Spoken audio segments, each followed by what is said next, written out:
Hello, everyone. This is Mike Fesco, and I am with a wonderful guest today, Elizabeth Harrin, who's the author of Managing Multiple Projects. It's about how project managers can balance priorities, manage expectations, and increase productivity. Hi, Elizabeth. Hello, How are you today? I'm very well, thank you. Thank you for having me on Eh, your show.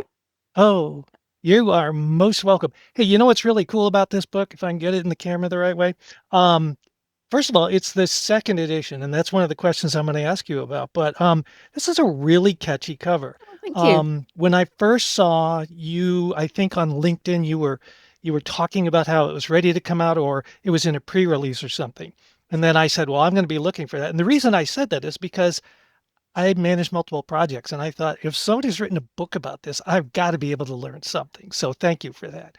Um, and then when I got it, I mean, just this thing is good. It's thick. It's got lots of stuff. And I'll never be able to do this in front of the camera, but I have You've highlights highlighted all it. through this thing.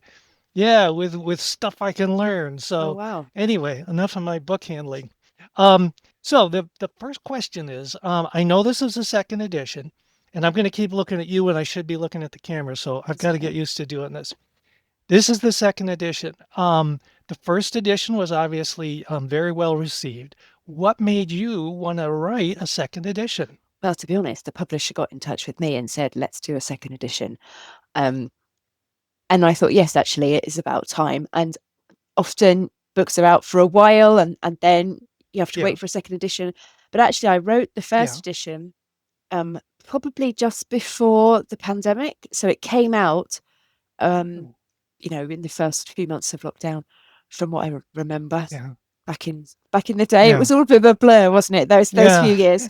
Um, Nobody wants to remember those. so thinking back, actually, the world of work changed at pace in that time because we all switched to Yeah, hybrid yeah. working, we all switched to being remote, and the tools that we had for managing projects changed. Everybody got Teams or Google Suite or something. At least there was a lot more permutation of software that we perhaps teams didn't have previously and different ways of collaborating. So between that and then sort of hybrid work as people went back to the office or didn't go back to the office, AI tools, and just this expectation that the world was a different place and work was different, it meant that there was quite a lot of things actually that I could update to make it more relevant to how we work today. So I refreshed the data. I did this. It's based on, there's a lot in the first edition about the survey that I ran around what it's really like to do the job. So I did that survey again, and we talked a lot more in the second edition about the human side of project management and managing burnout, worrying about not being good enough, and all those things that reflect how people actually cope when they've got a long to-do list. That's really good because there's a lot of stuff having to do with burnout, and there's a lot of stuff with self-care and, keeping the stress level down and all that stuff. And especially when you're managing multiple projects, a lot of things can go right all at once and you have wonderful days. And then a lot of things can go wrong at once and then you have terrible days and you have so many things to juggle. So That is the let me truth. ask you my second question then about that. In the introduction of the book, you talked about 30%, 37% of experienced PMs are considering leaving project management. That's an interesting metric right there, an interesting number. I thought about countering it with PMI saying they need 25 million new project professionals by 2030. So how do you, I guess, how do you bounce that around in your head? I mean, to me, that sounds like a good news story, and maybe better news if you're trying to get to be a PM. If a bunch of them are leaving, but you need a whole bunch of new ones. So, what do you think on that? I I think from talking to project managers, I mean, I interview people for the book. I meet project managers every day. I mentor project managers. So we I run a community for project managers as well. So I get the opportunity to talk to people in lots of different roles, and I do think that the job is more stressful now than it was 20, 25 years ago when I started, or at least that's how it seems to me. I mean, obviously, when I started out, I was in a more junior role, so perhaps the stress level is different. Yeah. But when you get to a point in your career where people are just like, oh, you're a safe pair of hands, you can do another project. Oh, we're not really doing our organizational prioritization or portfolio management properly, but we just know we'll just say yes to everything and you'll all get it done because you're all diligent. And the type of personality, and I don't know whether you see this with the people that you work with as well, but project managers are very keen to please. We want to get things done. We care about the end goal. We are driven. We fill the gaps when there's no one doing a particular thing. We just step in so it all gets done. And when you've got people whose natural tendency is to help and to get things done and to just get on with the work, they're seen as that safe pair of hands, and the work just keeps coming. So frankly, I'm not surprised if people answer my survey, and admittedly that was quite a small sample of the population of project managers around the world, and said, actually, I'm done with this. There's other jobs that I could do that have less stress, have more respect for my time, have better boundaries, have better organizational Yeah. structures. But you mentioned there Yeah. about PMI. And Sorry, go on. no, continue. Okay. Oh, PMI saying they need millions more project managers. They've said that for a while, and I can well see, because work is becoming much more Yeah. run in a project side type way, which is great for us, and actually a very responsible, reliable, success friendly way of getting work done. So I'm all up for that. It's an odd number though, isn't it? Because I think what I'm hoping we don't see, but expecting that we will, is that AI will start to take some of the low level jobs. I hadn't thought of it that way, that they might be taking some of the lower level jobs. You see a lot of people talking about AI enhancing no matter what level or whatever, it's an enhancement. It saves you time. But I've also thought about it. Every invention I've ever heard that was going to save people time, it just made more time that had to be filled up, and you found new things to do with the time. So everybody always feels busy. So I don't know how that's all going to play out, but we'll touch on AI in just a minute. So yeah, we're talking about burnout, and there's also something called imposter syndrome, where people who are, either aspiring to get into PM or just got into it, they suffer from this thing called imposter syndrome. And I've had that too. I'm sure most PMs, the first few times you get up and you're talking and you see a bunch of blank faces, you don't know how to interpret that. Are they taking it in? Are they feeling like, who is this person or what? So do you think the imposter syndrome gets to people and maybe that helps kind of want them to force themselves? I think that's definitely part of it. Yes, and I've suffered from that Right? as well. So I stood up in front of people thinking, I'm literally only 10 minutes ahead of you in your knowledge curve journey, and I might be the most project Mhm. related person in the room at the moment, but I'm certainly not the expert. And it's difficult, but we have to remember, as project professionals, we don't need to be the subject matter expert in the topic of the project. Our job should be the facilitation of the project, bringing everything together, and we're the experts in that. So even if you're just starting out in project management, often the easiest thing to do is just ask questions, or just summarize back, or say things like, well, that sounds like an action. Is there, when's that going to get done by? Or is there anybody else who needs to know about that? And just playing it all back to people. And that doesn't really feel like a job, does it? That just feels like, No. just turning up to a meeting and trying your best not to let a meeting get derailed. But actually, if you think about the world of work and how valuable that is, if you can keep people on track, if you can make them commit to tasks, if you can follow up on it, it's much more likely the project will actually get done. So yes, I think it's quite difficult sometimes to articulate what a good project manager does, especially if you move away from saying, my job is to complete earned value management reporting and summarize that to the exec.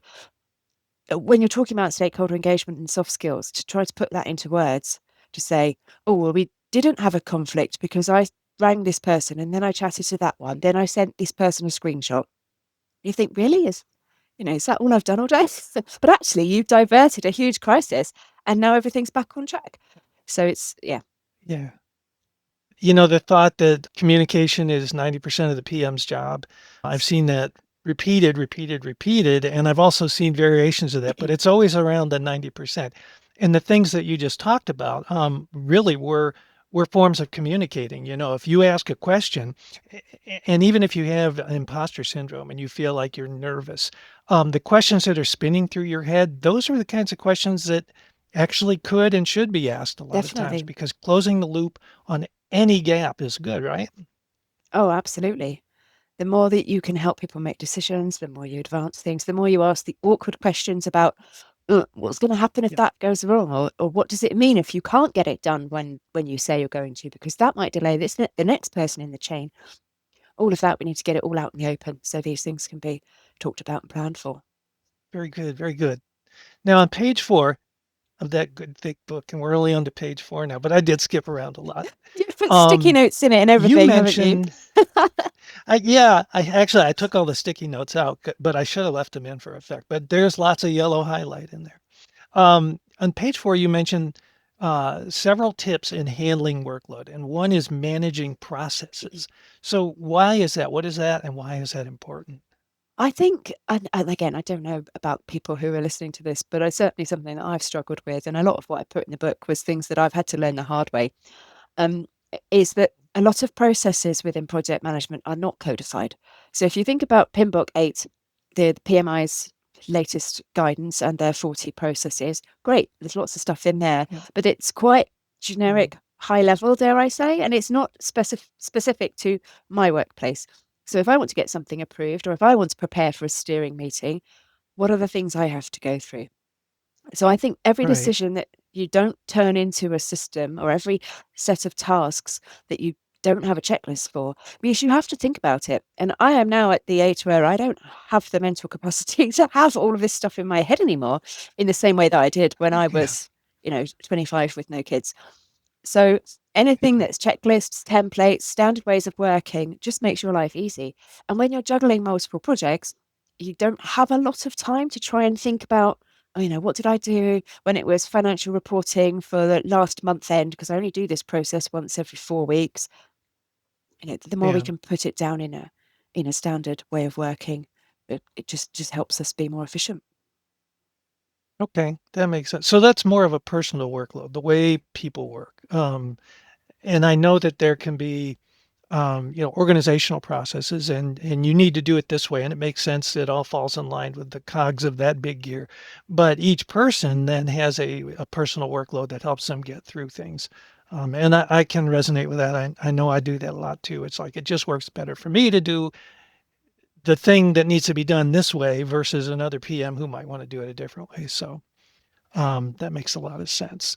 And I can see how, um, in terms of handling workload, being overloaded, being burned out, having the ability to work your own personal processes and manage those is very helpful. So you start out by describing multiple projects framework, and you have a neat little diagram in the book that you revisit throughout the book. And can you elaborate on what the multiple projects framework is? Yes, there's 5 bits to it, 5 Ps. The first one is Okay. portfolio. So that's understanding everything that you're responsible for, because you can't really manage your workload unless you know what it is, which sounds really stupid when I say it out loud. But actually, you sit down with people and they go, these are my 2 projects or 3 projects. Oh, thank you. I can see you holding up that diagram. Um, Yeah, trying to find it. There you go. And so that's the core of it, understanding your personal portfolio of work. Because I bet you're doing more things than just your projects if you add in all the um, team management and coaching and writing slides for someone else's project, audits, peer reviews, all that other stuff. Then we talk about plan. So how do we see the bigger picture of our workload by combining the plans and seeing where the busy points are in the month or the year? People, prioritizing stakeholders, and I do talk in the book about not treating people, not treating all stakeholders the same, because we just don't have enough time to spread ourselves that thin. And while it would be lovely to think every single stakeholder had the same level of interaction and engagement, I do think we have to be a little bit realistic and work out who are the ones who really need to be spending the time with. Yeah. Um, Okay. Productivity is All the right. fourth one. That's about managing your energy, managing your focus, making sure you're working on the right things at the right time. And then the fifth one is um, sort of practices, which is a bit of me trying to sort of shoehorn another P into the 5P framework, to be honest. But that's where you shape your environment. So that's all the processes, influencing what you can within the PMO to set yourself up for success, both within your team and within, your home office environment, and within your working practices too. Good. And for anybody who takes a look at this book later, and you really should, um, this diagram, like I said, repeats itself, and Elizabeth goes through in great detail each of the 5 Ps. You get a lot out of that. Um, so, how does management's approach to PMs handling too much impact life as a PM? You've talked about that a little bit, but you know, then how do you survive that? How do you tell them that you're already drowning when you keep getting more and more projects? What I try to do in the book is give people the language of being able to have that conversation with their line manager, because in Mhm. my personal experience, and I'm sure in other project managers as well, managers don't actually know what you do all day. And I made the mistake quite at some point in my career where I thought my manager would appreciate what work I was doing, what traveling I was doing, and the effort I was putting in. And then to be given more work on top of that, I just thought, how am I? What are you thinking?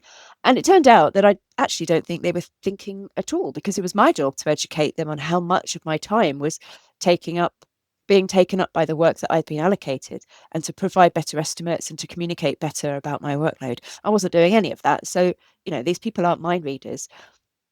They might have given you a couple of projects to run, but they don't know exactly how that's panning out for you. So um, I think that's one of the first things to do, is once you understand exactly what your workload is to sit down and say, okay, if I've got this many hours in the week and this is my workload, what do you think are the priorities? Where should I be spending my time? If I slowed down this one, I could get this finished and I wouldn't be stretched so thin, and then we could come back to that. How are we going to manage this, and have that Yeah. sort of open conversation? And most people are, reasonable human beings, and will say, wow, that's actually a lot. I hadn't got any idea that it was that much. Let's work out a prioritization order, and this is our priority clients. We'll front load that and maybe push that back, and I'll talk to this person. There are often things Yeah. that can be done. I've heard them call different names for those kind of meetings, one-on-ones or just FaceTime, that kind of stuff. And I think that really makes a difference when you have a chance to kind of level set. Here's what I'm doing behind the scenes you may not notice, and be able to work that out. I can see how that would play a part in, for one, you feel a little relieved because you actually got to express in a professional way, hey, I'm kind of burning out here, I'm getting a little bit overloaded, and then allow them that visibility, which they may or may not have. Yeah. So good And if you point. talk about it like that, you're changing the conversation from like, OMG, I can't cope, through to help me prioritize, Yeah. because you're my manager and I need to take my Yes. direction from you. This is what I think it should be, but do you agree? And that's Mhm. much more empowering Right. than just going and saying, I've got too much work, I don't know what to do, because you doesn't give your manager anything that they can really work with. Whereas if you go with the problem specified and almost solved, then they've got some options. And I've worked through that with people, and they've had those conversations, and the managers have said, um, you've just got to get it all done. I can't change anything. All the stakeholders are expecting everything by the end of the month. And I think that really is quite telling about how the organization treats its people, in a way that also gives you information about how you're likely to be treated going forward, and perhaps what you want your career moves to be, and whether that organization is a good fit for you. So it doesn't hurt to have those kind of open conversations, and see how your management team respond. In the book, you Yeah. did something pretty cool. You've got a lot of actual commentary from PMs that you've interviewed and put in the book, and I found that valuable, and it kind of helped me feel like I'm not alone when it comes to the impact of multiple projects, because you've kind of sprinkled this throughout the book in many places, and these are actual PMs doing actual work, and they're saying the same things that many PMs think, but maybe don't often get a chance to say. I thought that was a good technique for a book, that's gonna help people. Was there any kind of backstory or anything interesting about that inserting those commentaries? Lots of them came from the survey. And I had a column in the survey that said, are you happy that I publish your comments? And some people said yes, and they ended up in the book. And quite a few people said, no, thank you. I'd rather keep my comments just between us. Yeah, Um, yeah. and but overwhelmingly, what I took from that survey was a sense of sadness, because people Mm, shared things about how hard their lives were. And there was, a sprinkling of people who said, um, I love managing multiple projects. There's so much variety and my job's really interesting. But for every one of those, there was probably 10 people who said, I am overworked. I am super stressed. My management don't care about me. And, words to that effect. And I know when you ask people questions and say, tell me how your work is going, tell me all the things. Are you struggling in any areas? I've given them the opportunity to, pour their hearts out in a negative way. But yeah, it's tough. It is really tough. And people are turning up to work with a smile on their face, navigating meetings all day, and then going home and thinking, did I actually ever even make a difference?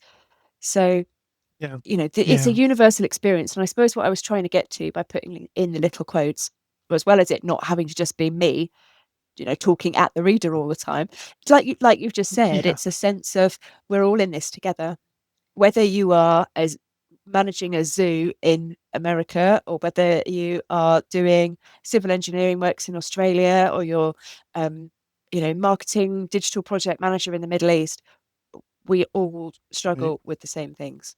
And that kind of relates back to the 37% of people, the first thing we talked about, are thinking of leaving the career field. Um, and in the sense that a lot of those people just said, no, I'd rather not put it in the book. I've had it, but I don't need to say that out loud. Yes. Well, for all Yeah. this negative stuff I'm showing about how hard it is, the point of the book is to make your life easier. So if you can take away some tools, Yes. techniques, and strategies, you might be able to enjoy your job a bit more. Not you personally, Mike, but Yeah. the reader. You might be able to enjoy work a Yeah. bit more, get on with your colleagues, get home get home on time, leave the office on time. That was really, the tips and tricks that I was trying to share, just to make it a bit less um, you know, Yeah, and that lends itself to the managing processes and the personal workflows and that stuff because that's one of the things I did get out of the book was, um, hey, if I, which is why I highlighted them, I want to go back to this. I've had a situation where I was overwhelmed in this situation, but if I'd done this or that that's in the book, it would have gone a lot smoother, and I probably wouldn't have been as stressed out over it. So, thanks for putting that in there. You talk about how projects fit into your job. You talked about sushi, spaghetti, and side dish. So what's up with that? That was a way of trying to describe how projects fit into your day job. So, if you've got a sushi workload, you'd have lots of separate projects that don't really interrelate to each other, like little bits of sushi on a plate. They don't touch, they don't interact. Okay. If you've got a Yeah. spaghetti workload, all your projects sort of overlap and touch each other. It's like a bowl of spaghetti and they're all connected. So if that might be, for example, that you're doing lots of projects for one company because you work in an agency, or um, you've got Okay. one big client and you're doing multiple things within their business. And then side dish projects are typically where you've got another job, like you might be an ops manager or an executive assistant, and projects are just around the edges of how you normally spend your day, and you're trying to manage Oh, that okay. workload as well. And each pattern needs a bit of a different management approach. Um, so depending on how projects fit into how much time you spend on them and how much they interrelate to each other will depend on how you Yeah. can make efficiencies when you try and manage them together. Well, I like that, the three S's there. Sushi, spaghetti, and side dish. Yes, I think maybe we've all had a little bit of all of those through the I career. expect so. I'm thinking of a few right now, different examples. Okay, in chapter 3, you talked about a majority of the PMs run between 2 to 5 projects. Over one-fifth run between 6 to 10, and 12% run over 10 projects. I do know some people that actually run more than 10 Oh, projects on a regular basis, and it, the efficiencies can be reduced. Obviously, the more you've got to handle.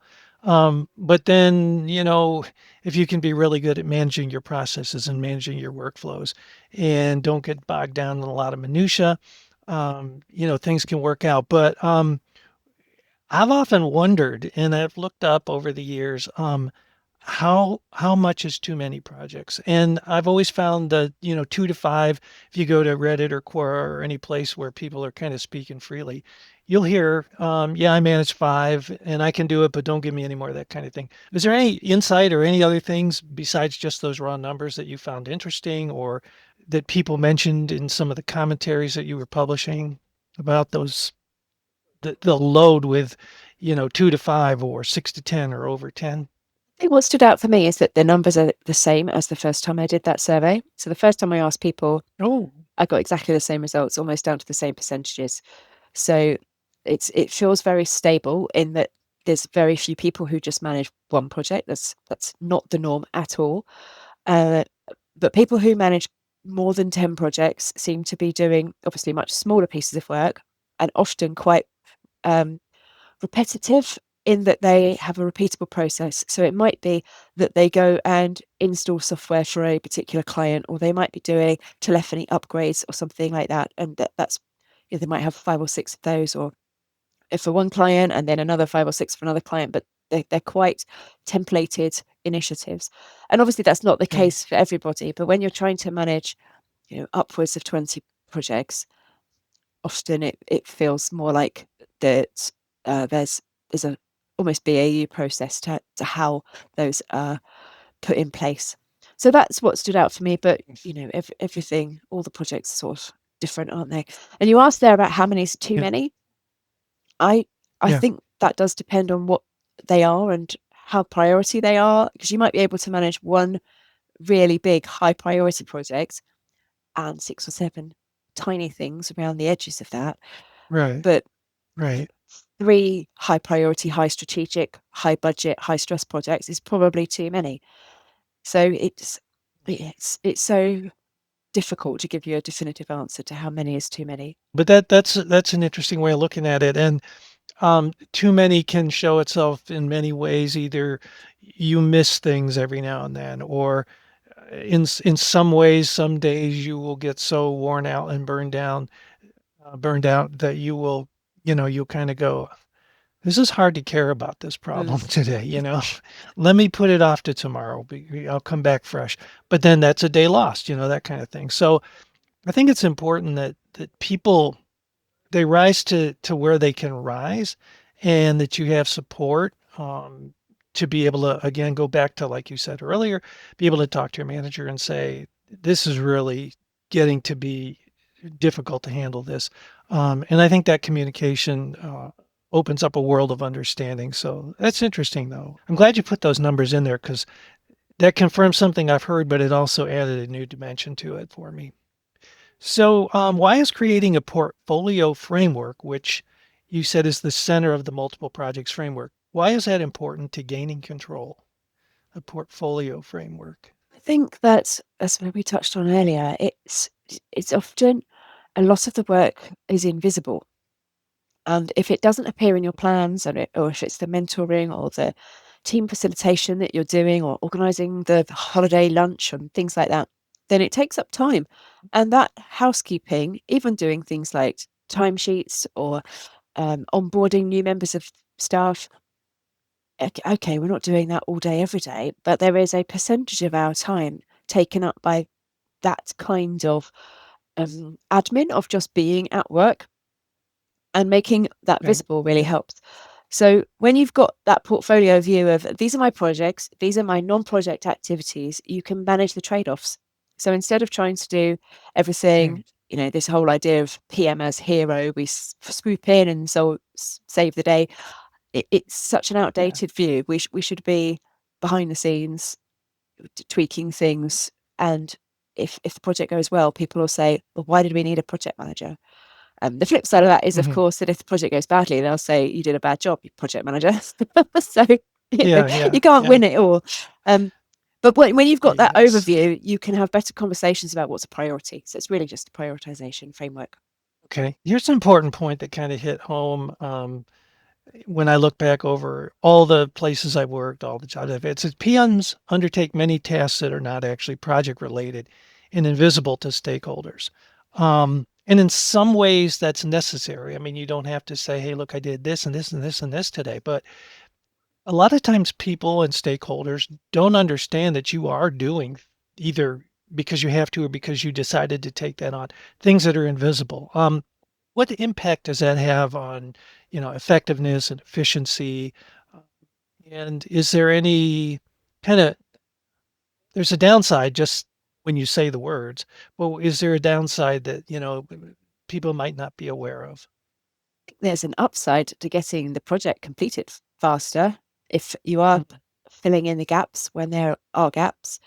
I think there's also Yeah. some conversation to have around boundaries because in my old job a long time ago, there was one project and we didn't have a data analyst. So I spent quite a lot of time just doing spreadsheets, creating files, CSV files, uploading files to FTP servers and making sure they were imported correctly into some other person's database.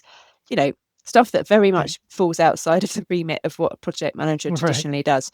But it needs to Yeah. be done, and I Yeah. thought it was quite fun. So I Mhm. actually quite enjoyed doing that. But the boundaries of what my Yeah. work actually meant were then um, stretched. And then when you try to hand over to a BAU activity, the business as usual team, and move on to another Mhm. project, it makes it even harder. So I'm I'm all for being flexible and not being jobs worthy and not saying, no, I'm not doing that because it's not my job. And if you think, project managers get involved with organizing events and communications and change management, all kinds of things Yeah. that are on the edges Yeah. of what project management might be. And it's great, it makes the job more interesting. But if it starts pulling you away and you don't have capacity to do that, that's where you have to start thinking about, is this actually my Yeah. job? If I do this and I'm doing it on all my projects, does that mean that I don't get to have dinner with my kids 3 nights a week because I'm staying late to do what should be somebody else's job? And so it's if you can identify those things and then you can make a choice about if you enjoy it, if you want to do it, if you've got time to do it. And if you haven't or choose not to, it's another conversation to have saying, I think we need a resource half a day a week to do data analysis, or we need a change manager assigned because there's a big piece of work coming up, or I don't want to do the training, have we got a trainer that we could draw on to do that instead? So it's about making choices, but you can't do that unless you're very conscious about the work that's on your plate at any one time. Right. Yeah. Sometimes it's kind of like chasing the shiny object. It's like, oh, well, I could delegate that, but that actually looks like fun. And I need a little fun in my day to day. So I'll take that on. And then all of a sudden it becomes a detractor from the main job you got to do. Interesting. So, talking about prioritization of tasks for time management, there are several methods and I just learned this one this last year when I was taking a course. I'd never heard of the Moscow Oh, method, right. which is where you look at things that you must have, should have, could have, and won't have. The Eisenhower matrix on making decisions and stuff. Do you have any favorites, and why would they be your favorites?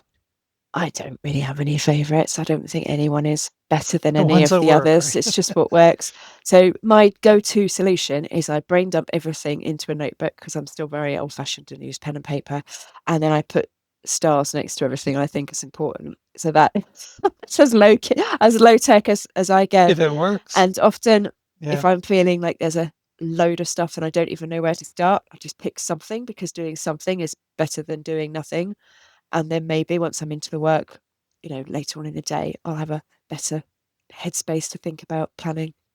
So whatever works for you really is Oh, the way to get prioritization done. I mean, the outcome will be the same, whether you're using Moscow or someone else is using Eisenhower and I'm just writing it in a list. If we all had the same tasks and everything else was equal, we should all end up with the same things yeah, being top of the list. So the yeah, outcome is the same, whatever you use. yeah. So the key is prioritization, no matter how you do it, as long as it works. Because prioritization means you're attending to the things that have to be attended to when they have to be attended to, and not getting caught up on the other things. Yeah, there's a lot of interesting methods, and like I said, I'd learned those two by name earlier this year. There's a whole bunch of other ones, but I like the way you go about it. It's like whatever works, paper and pencil. For a while, I was a big fan of OneNote Okay. only because I found out it could search anything. It could search inside graphics. So I figure that was my way of writing it down and putting the stars next to it. But then if I ever had to go figure out, I remember I took a screenshot of something and it was about, make up a word, a data center. If you go in OneNote and hit data center, I mean, it'll actually find the image even that the screenshot. So, yeah, whatever works. Yeah, that's good.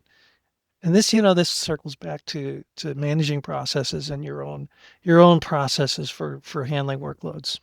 You've got so many things that are threaded throughout this book that are really interesting. And the more we're talking about them, I'm going, I see how so many things interrelate within here. So people, you ought to read it twice, maybe. Um, what did you find regarding how many projects are too many? And we talked about this a minute ago. Um, but other than the numbers, is there anything else about how many projects are too many? And as I'm asking the question, I'm going, why am I asking this question? Because it is a repeat of earlier, but it must have been something later in the book that I read that started my mind thinking about that. If you can't see your I workload don't know. clearly and you're getting anxious about work and you're always reacting and you've never Yeah, got any time to be proactive, then you've probably got too much work. yeah, very good. Well summed up. You flavored the book with some British terms, obviously, which I found educational and refreshing. Um, I'm used to PMI and things like that. You talk about APM, and I guess where you live, that is something similar to PMI. Can you talk about APM for just a minute? APM is the Association for Project Management, so it's the UK's chartered professional body for project professionals. So it's Mm. alternative but complementary perspective to PMI, and I mean it has a body of knowledge, it has a set of exams and certifications, so it's similar, Okay. and it's um, in terms of UK organisations, it's a set of certifications and letters after your name that UK employers would recognise. So, there's so many different ways that you can practice project management. I mean, broadly, there's a lot of similarities between all the different frameworks, methods, professional bodies. So and I always tell people, if your organisation requires a certain one, get that, because then you're Yeah. allied Yeah. to what your employer thinks is valuable. But in terms of Yeah. learning project management as a whole, there's lots of different tools and techniques out there. So I'm a fellow of the APM in the UK, so that's why I gravitate towards that. Okay. That was good. I really like that they're in there because you always go through life kind of with your own framework and PMI, that kind of thing. When you put that in there, it woke me up to a whole new level of understanding, and that was something I really appreciated. So I'm glad you did it that way. Um, Time saving, running multiple projects, the concept of streamlined communications. How does that help? What does that do? Why is streamlined communications good other than it seems like it'd be faster? It is faster, but it's turning things on its head and thinking our stakeholders also are managing multiple projects. It's not just us; they've Okay. also got many things. So how can we make their lives easier? And if we're working on projects where they are getting communications about 2 or 3 different projects, how do you just combine it and save both of you some time by just writing one update that covers 2 or 3 projects? For you to write, for them to read, it's easier and it's much more holistic, if you can think of it as, looking at things in the round rather than just having comms that are to do with just one project. So it might be things like if you've got 2 or 3 projects for a client or you're running 2 or 3 projects for one particular sponsor, can you combine the project boards or the steering groups and cover them all in one meeting? Can you do a consolidated weekly Okay. report? Things like that, so that stakeholders get what they need without having to chase you, but also you're providing them what they need, which should mean that you get fewer interruptions and fewer requests for ad hoc um, can I just have a stakeholder deck about this, that, and the other? That's good. I like that. What about social capital in the PM world? What is social capital and how does it benefit us? Well, that was a concept that's not in the first edition. So I put that in because I think it's really interesting to see how stakeholder engagement is evolving. And the concept of social Mhm. capital is about trust, goodwill, credibility, and how we interact with other people. And as project managers, if you move between projects, you have to build that social capital really quickly with a new group of stakeholders who perhaps haven't come across you before or haven't worked with you before. But if you are trusted and credible, you can get decisions made more quickly. You can get access to resources more quickly. People will help you and reply to your team's messages more quickly. It's just the glue that holds the whole project team together and sort of oils the relationships and the internal politics. So you build it through consistency, clarity, respect for other people. It's not about big things or showy things. It's more just turning up, doing the job, being trustworthy, being a safe pair of hands, and trying to get make a good impression on people. Okay, kind of tied to emotional intelligence and soft skills, maybe? Yes, I would think so. It's all part of the same web of human interaction, isn't it? And you may have noticed my light just died, so I hope there's enough light in here now. Um, the three things about holding us back as PMs, there's perfectionism, indecisiveness, over prep. What about, I mean, I can look at that and go, well, that's obvious, but there's some deeper level to it a little bit. Three things that hold us back, those three things. How does that hurt us? Well, they're not my three things. They're from Isra Nazir's book about toxic productivity, and in that book is Mhm. highlighted those three things that stop us from being productive because we are um, affected by the need to be perfect or not being able to make a decision, perhaps because you haven't got all the information or trying to prepare too much. And so I thought, well, this would be interesting. Let's ask project managers if they do struggle with the same things that Isra Nazir covers in the Okay. book, which is obviously aimed at a much wider audience of people than just project managers. And the answers came Right. back and said yes. I mean, people do want to make sure their communications are brilliant and perfect before they go out, and they do struggle Mhm. to make decisions because there might be better data coming tomorrow, and we do over prepare for meetings and then only find that half of the people don't show up anyway. So these things stop us from Yeah. just being able to say, let's get to 80% or 90% good enough and just go, because once you're over that mental blocker you can make a lot more progress. Oh, that's a good lead into the Pareto rule. Yes. Um, yeah, and you know what? I really like some of the stuff like the background information on Pareto. I never knew that the name, if I'm pronouncing it right, was Vilfredo. Vilfredo Pareto. Yes, he's a 19th century Italian economist, and he noticed where 80/20 came from. It was 80% of the land in Italy at the time was owned by 20% of the population. So that's where 80/20 came. And I've seen it turned around to the 20/80 rule. But anyway, why is that so applicable to our PM life as a 80/20 kind of thing? This is about what actually moves the needle and what gets you the best results. And you can do this exercise really easily if you write down the things that you spend the most time doing, and then you write down another list of successes or wins that you've had, and just join them up and see, of the things that I am proud of, what helped me get there. And when I did that exercise, I found that what helped me get to the wins that I felt that I'd had on my projects was the stakeholder engagement, the communication, the being able to facilitate meetings. And what was not actually helping achieve any of those goals was things like financial reporting. Um, Sadly, obviously, you still have to do that. You still have to fill in Yeah, finance yeah, paperwork and yeah. trackers and know and do your budgets. But it just helps you think about how you want to spend the time in your day. It's all got to get done, but let's not spend the whole day doing something that perhaps isn't going to move the needle and get you the successful results that you want. So it's that, isn't it? It's 80/20 is applicable to lots of things in life.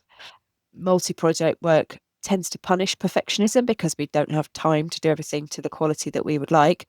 So if you can adjust your Yeah. personal quality barometer to a little bit lower than perhaps you'd personally be happy with, you can focus on what genuinely moves the work forward and put your efforts into that. Great. That's great. So as we're getting close to wrapping up here, let's talk about AI for a minute because it's a love it or hate it thing, and it's becoming more and more adopted. Is it good or bad for PMs? Kind of a loaded Oh, question. that's a loaded question, Mike. That's right. It's a tool, isn't it? It's not really a strategy. So it helps you with Yes. thinking, drafting, sense making. It's not going to help with accountability or personal relationships at this point. It's useful Mhm. for summarizing meeting notes, pulling out actions. I think if you use it well, it can reduce some friction.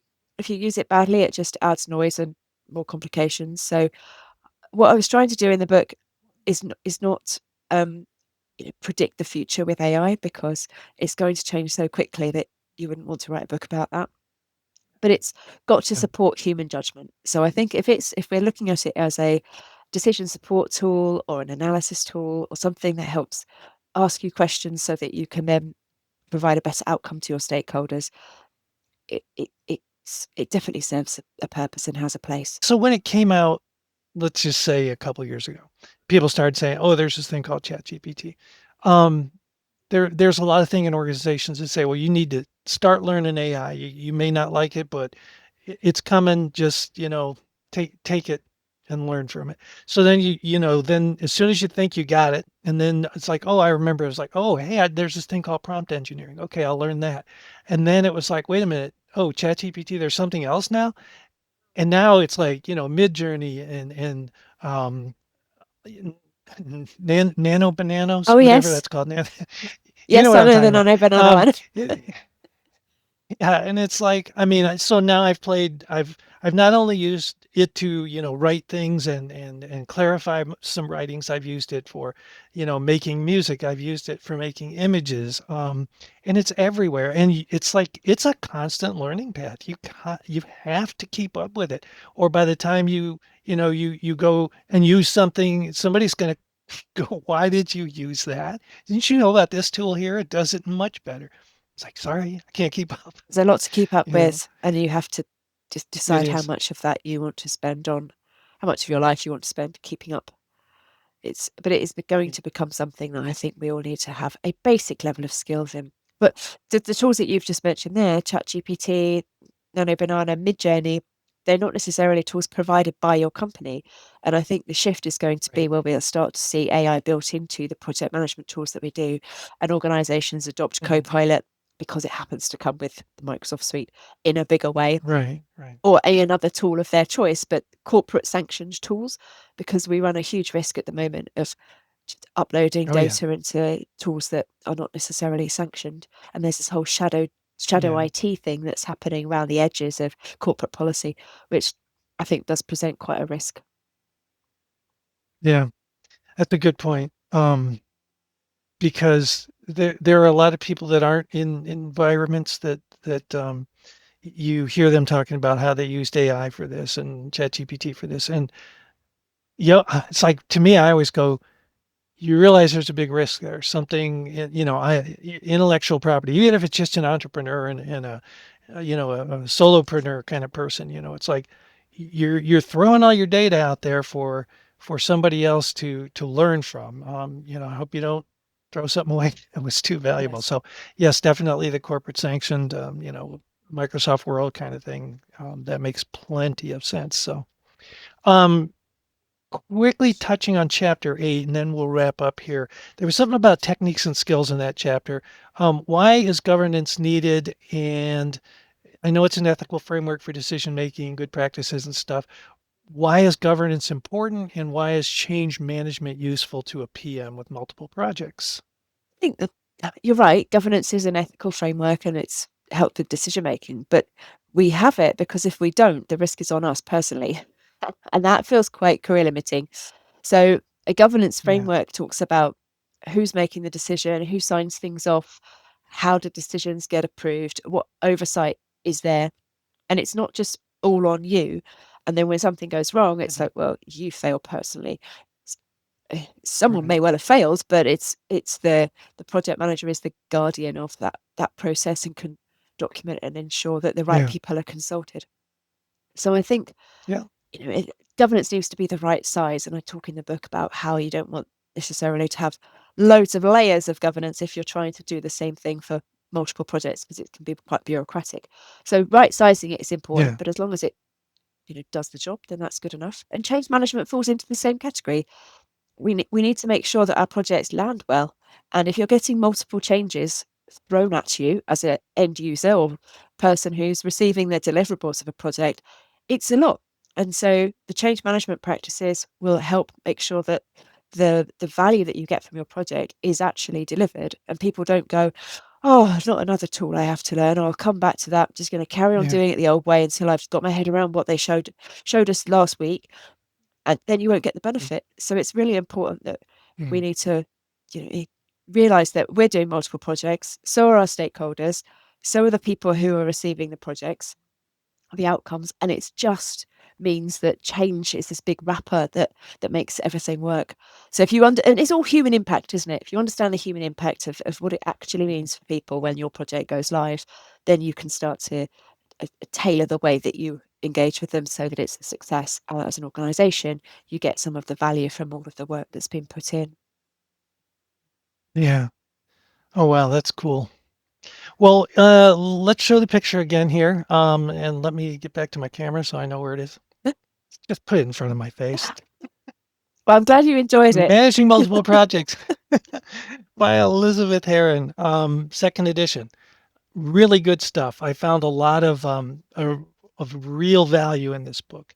When I first got it, it came in the mail. I go, okay, this. In fact, how long ago did we start talking about doing this? Because they kept saying I've got to still go through the book. I'm about a four. I was giving her position reports every 2 months or something. I'm halfway through it now, It's but I lovely didn't to want to hear from rush through it. readers, You though. know? It's weird. You put a book out into the world, and you think, Yeah, I don't know if it's going to resonate with people. I like to think it will, but it's lovely to hear yeah. from the fact that it is useful. Yes, it is. And I wish you a third edition too Yes, someday when it's time. maybe one day. And maybe your publisher won't call you up and say, "Can we do that?" You'll just go, "Oh, It's there is so time. much now. We have to do more." So for everybody that's watching, I want to thank Elizabeth so much for being here and talking about this book. It's a great, great book. I will put some links down to, if you're okay with it, your LinkedIn profile and mine as well. Also, we'll get some links to the book so that you guys can go buy it if that's your preferred way to do it. Give links, or if you have like one website you want to go ahead. In fact, you do have a website, right? I do. You can find me at rebelsguide2pm.com, and the community I run is projectmanagementrebels.com. And in terms of if you wanted to look out for the book, if you're in the United States, the UK, and Australia, I think, if you buy it direct from the publisher, they will do you free delivery, and they often have pop-ups with like coupon codes and things across the Kogan Page Oh, website. great. So koganpage.com is Okay. probably a good place to look, or it's on all the other booksellers, online retailers that you might Hmm. frequent. Well, we'll put some links in there. So any final thoughts? I think if you're listening to this thinking, oh, managing multiple projects is hard, then rest assured you are not alone. Everybody is struggling with the same things, and it can be easier, and work Yeah. should be fun. And if you're finding that it's grinding you down, then it might not be that project management isn't right for you. It might just be that this set of projects or this employer is not right for you, because project management is such a fabulous career with such a lot of variety, and it can take you all over the world, and it can take you to pretty much any industry that you can ever think of. So whatever inspires you, there will be a project related job that you can do in that field. You just have to find the right place to shine. Thank you, Elizabeth. I appreciate it. You have a good evening. I know it's evening your time, and we'll talk again sometime. And folks, go get that book. Thank you. Take care. Bye. Bye.